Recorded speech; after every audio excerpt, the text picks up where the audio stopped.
আজকে আমি তেলের পিঠা বানাবো। এতে ময়দা দিয়েছি, চালের আটা দিয়েছি, চিনি দিয়েছি, দিয়ে সামান্য হলদি দিয়েছি, দিয়ে ভালো করে লেড়ে নিয়েছি।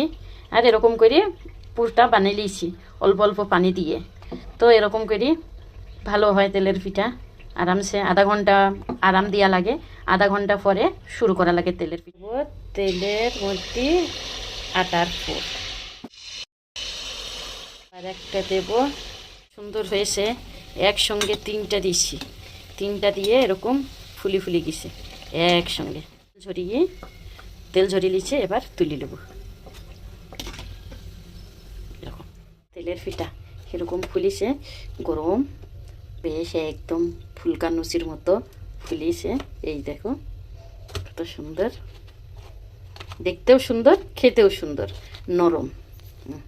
এরকম নরম চায়ের সঙ্গে খেতেও খুব ভালো লাগে, সুস্বাদু। এর সময় এত সুন্দর তেলের পিঠা বানাইছি, আমরা সবাই মিলে খাবো।